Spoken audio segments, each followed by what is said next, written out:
জিতছি, পায়ে গেছি মানে জিতছি। এখন শুধু আমার সব গায়েব। এই রুমেল, এই তোর কতদিন ফোন দিতেছি, ফোন ধরছ না? সরকার থেকে টাকা পাই, পাও না দা, তুই আমার টাকা দিবি দিতে ফোন ধরতেছিস? তোর যে ফোন ধরতে কইলি, তোর এই ফোন ধরতে কইতে লজ্জা লাগে না? তোর লজ্জা লাগবে কেন? কি করছিস? তোর কারণে আলম ভাই আমার মোবাইলটা থ্রো করে আমার ডিসপ্লে ভেঙে ফেলাইছে। এখন আমি ফোন কই থেকে কেন? ফোনের একটা দাম আছে না? আমাদের কিডনি বেচা লাগবে। কিডনি বেচবি? কিডনি তুই বেচতে পারবি? বড় তোর 12 টাকা দিব, এর বেশি দিব না। তোর কিডনি তো ডেট ফেল বেটা। আল্লাহ তোরা মুখ দিছে, তুই যা ইচ্ছা করবি, আমি এক কান্দে ঢুকাবো, এক কান্দে বাইর করবো। ঠিক আছে, আমার কিছুই নাই, শরীরে দুধটা কিডনি কিছু নাই, কান তো আছে, কথা তো শুনলাম। শোন, আমার কাছে যেটা আছে তোদের কারো কাছে নাই। কি আছে যেটা আমার কারো কাছে নাই? বন্ধু, আমার মাথায় মাল আছে, সেটা তোদের কাছে নাই। তার কই যে আমার কাছে নাই? আচ্ছা ঠিক আছে, তোর কাছে আছে বুঝলাম, তোর মালটা কি মাল আছে? দেখি মালটা। এই যে আনিকার পিছনে তো ধরাইতেছো, সুতার বোতল লাগাইছো, লেফট লেফট করতেছো, তার মোবাইল নাম্বারটা ম্যানেজ করতে পারছিস? আমি কিন্তু ঠিকই মেয়ের মোবাইল নাম্বার ম্যানেজ করে দিতেছি, শুধু ম্যানেজ করি নাই, পাশে বসেছি, হেলেছি, দুলেছি, কথা বলেছি, সকালে কি খেয়েছে সেই খোঁজও নিয়েছি।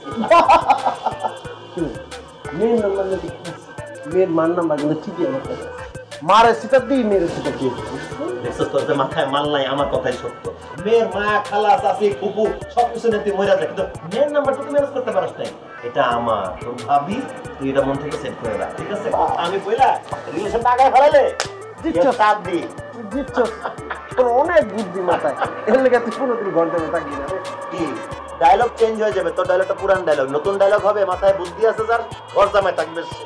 ঘরের ছেলে ঘরে আছি, ঘর জামাই থাকবো, লাইফ সেটেল, পায়ের উপর পাতলা বসে থাকবো, চা খাবো। আমার সুন্দরী বউ আর আমি, আমাদের সন্তান হবে সুন্দর দেখতে, খুব সুন্দর। দেখ দেখ, সিরা কাটা স্বপ্ন দেখতে থাক। ওই সিরা কাটা কাটাই তো দিন হয়ে গায়ে, স্বপ্ন আমার ডাইরেক্ট একদম।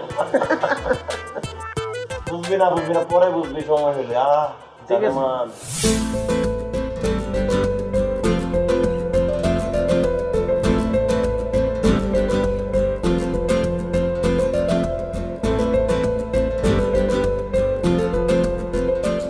মানুষের বের হওয়ার আগে ওয়েদার ফোরকাস্টটা চেক করা উচিত। এই নেন, ছায়া নেন।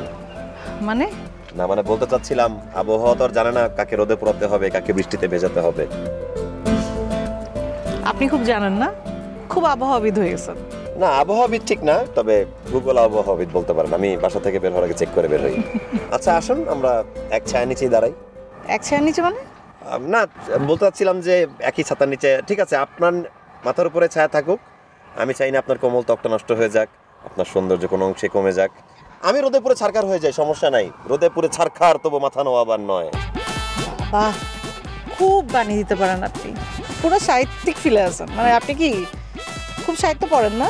না, সাহিত্য এভাবে পড়ি না, তবে ফিল চলে আসে মাঝে মাঝে, ক্ষেত্র বিশেষে। বাই দ্য ওয়ে, আপনার নানা কেমন আছে? নানা? হ্যাঁ। নানা তো কত আগেই মারা গেছে।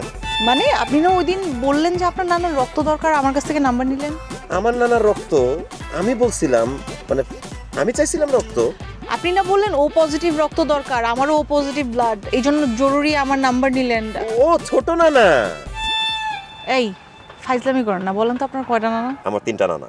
বড় নানা 6 ফুট 2, মেজো নানা 5'5", ছোট নানা 4'8". 4'8" যেটা, ওইটারই সমস্যাটা হয়েছে। এখন 2-3 ব্যাগ রক্ত দেওয়ার পরে, একটা স্যালাইন দেওয়ার পরে দৌড়ের উপর আছে, সে মোটামুটি সুস্থ হয়ে গেছে। তার মানে আর রক্ত লাগেনি। আমি সেই কারণে আপনার কাছে অনেক কৃতজ্ঞ। আসলে এই অমানবিক পৃথিবীতে কিছু মানবিক লোক আছে, এখনো মানুষকে উপকার করতে চায়, আন্তরিক অনেক। সেটা দেখে অনেক ভালো লাগলো। আপনাকে এই কারণেই থ্যাঙ্কস জানাতে চাই। আমিও আসলে অমানবিক না। আসেন। জি? মানে ছাতার নিচে আসেন। ও, আমি আসলে অপেক্ষা করছিলাম কখন আপনি আমাকে ডাকবেন, কাছে আসতে বলবেন। ঠিক আছে, চলেন। জি। তারপর আর কি অবস্থা আপনি বলেন? অবস্থা এই তো চলছে আর কি।